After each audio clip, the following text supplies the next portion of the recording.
So for me, I feel like this game versus Newcastle revealed Carrick's tactical limitations. Now, I'm not saying like, oh, Carrick is a bad coach. I just think he's tactically limited. So hi guys, welcome back to my YouTube channel, Football with Priscilla. I'm Priscilla, obviously. So hi guys, welcome back to my YouTube channel. And today, ladies and gentlemen, we are going to talk about the Manchester United versus Newcastle game, in which Manchester United lost to Newcastle 2-1. Then we're going to talk a bit about the Manchester United versus Aston Villa game, which will be coming soon on Sunday, on the 15th of March 2026. But before we get into the video for today, make sure you share, like, and subscribe. Make sure you share, like, and subscribe, and do turn your notifications on, ladies and gentlemen, to know when next I post a video. Okay, so let's get into the video for today. Now, ladies and gentlemen, yes, it's been at least 4 or 5 good days after the Manchester United loss to Newcastle. We were away to St. James's Park, and I know I haven't talked a lot about it. I think I made a YouTube short where I said, hey, listen, I'm gonna talk about the game. I have been busy and I've been tired. And by the way, can I just say this before we get into the video?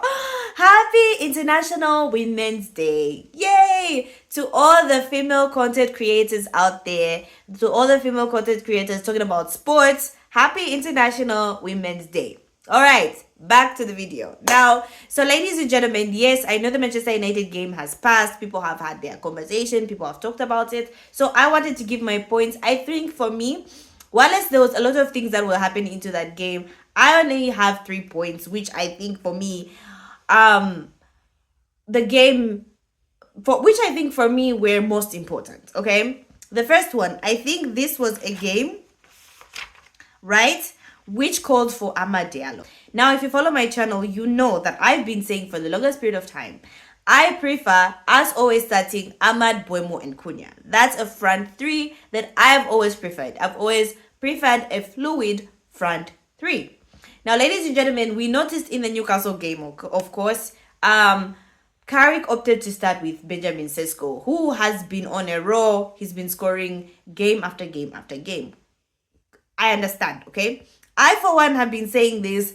I think Benjamin Sesko is more impactful coming off of the bench. Even as he's been on a roll and has been scoring each and every game, I still think, hey, bring him off of the bench. So now we have the Newcastle game, and we started with Buemo and Cunha and Benjamin Sesko. For me, I feel like that game called for Amad Diallo. Oh my God.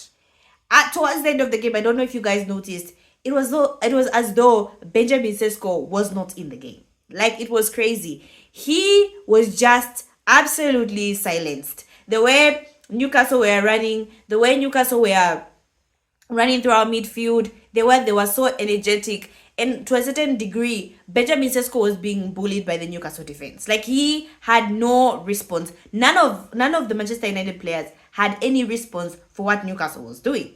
This is a 10-man Newcastle side, by the way. So I feel like, for me, first point, the game called for Amad Diallo. I expected Carrick to make a substitution 50th minute, because I could see Benjamin Sesko was struggling. And then Carrick I feel like he made the substitution a little bit too late. Okay? Okay. Second point, ladies and gentlemen, like I said, I want us to talk about Benjamin Sesko. I know the fan base have been calling for him to start games. I still say this. I think, and other people have been saying, for me, I just don't. I get why people want Benjamin Sesko to start games. I still say this. Benjamin Sesko is better off, for now, better coming off of the bench. I think Manchester United play much better. First half, play much better with a fluid front three. So for me, I honestly don't understand, ladies and gentlemen, why we didn't go with a fluid front three. I've always believed Manchester United should play a fluid front three. Benjamin Sesko is a focal point. I have no problem with that. That's good. But bring on that focal point against Newcastle in the 60th minute. Honestly, I just believe if we had started with runners, Buemo was not running at the Newcastle defense. Cunha was off of it. Buemo is not as direct as Amad. Amad has that trickery. Amad will run at the defender. Amad will try everything. Buemo is not like that. This is the second video I'm talking about it. Buemo is not as direct as Ahmad. Buemo would cut in, Buemo would want to shoot and cut in, but he would not challenge the defender as much as Ahmad would, right? And that's why for me, I always say this, I prefer Buemo being our center forward. Like, I prefer him being up front and then Cunha and Ahmad in the wings, and not him being in the wings. Sometimes, yes, he feels like he's a player that can play off the wings, but I think he's more effective when he's playing up front. And then with the three of them, I feel like they can always interchange, so it's easier, right? So for me, I just think, listen, Benjamin Sesko, for me, works best off of the bench until he gets comfortable with the league. Just start him off the bench, guys. Like, I don't see where the big deal is.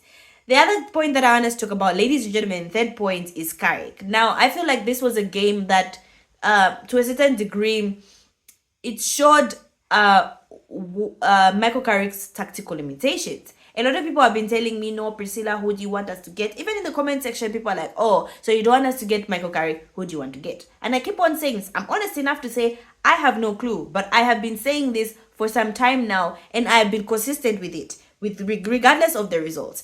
Michael Carrick, I feel, for me, is not ready to be the next Manchester United manager. You could clearly see Michael Carrick's limitation. We saw it versus Newcastle. Eddie Howe tactically beat Michael Carrick. He should have made the substitutions a bit earlier. He should have made that Ahmad Sesko substitution a whole lot earlier at 50 minutes, but he was unable to make that call. He wanted to play it safe, right? I think he believed, okay, there's a goal in Benjamin Sesko, but there was no goal in Benjamin Sesko. That's not the type of game that Benjamin Sesko would have had an impact in starting. So for me, I feel like this game versus Newcastle revealed Carrick's tactical limitations. Now, I'm not saying like, oh, Carrick is a bad coach. I just think he's tactically limited. That's my opinion. So, ladies and gentlemen, obviously next week Sunday we play Aston Villa. We really should have it. Like, Newcastle were down to 10 men. How we lost that game? I think it's the fact that we lost to a 10-man side that hurt even more. So yes, ladies and gentlemen, Manchester United play Aston Villa on Sunday. Manchester United are sitting pretty with 51 points. Villa has 51 points. We have Chelsea with 48. We have Liverpool with 48. Right now, at least we're sitting pretty. We have that gap a bit. 48, 49, 50, 51. We have 4 points gap. It would have been nice if we had beaten Newcastle. We would have been comfortable with 6 or 7 points gap, but that's not the case. Now it's a must that we have to beat Aston Villa. And this is going to be a test for this Manchester United side, for Carrick's side. How are they going to react after a 10-man loss to Newcastle? Are we going to come out with guns blazing, or are we going to get back in our shell and fail to win? Like, is this going to affect us psychologically? I don't know. So yeah, so ladies and gentlemen, for the next game, Manchester United play Aston Villa. I will say this: start with a fluid front three. Oh my gosh, guys, you have no idea how much that is a tongue twister. Start with a fluid front three. Try saying that very fast. It's like a tongue twister. Fluid front. Oh, wow. Fluid front three. Fluid front three. Fluid front three. It's a tongue twister, I tell you. So that's what I had for you guys today. Do let me know in the comment section below, what are your thoughts about Manchester United starting with Ahmad instead of Benjamin Sesko? I would love to hear all your thoughts. So that's what I had for you guys today. Thank you so much, guys, for watching. Make sure you share, like, and subscribe. Make sure you share, like, and subscribe, and do turn your notifications on, ladies and gentlemen, to know when next I post a video. And ladies, a happy International Women's Day. Bye, guys.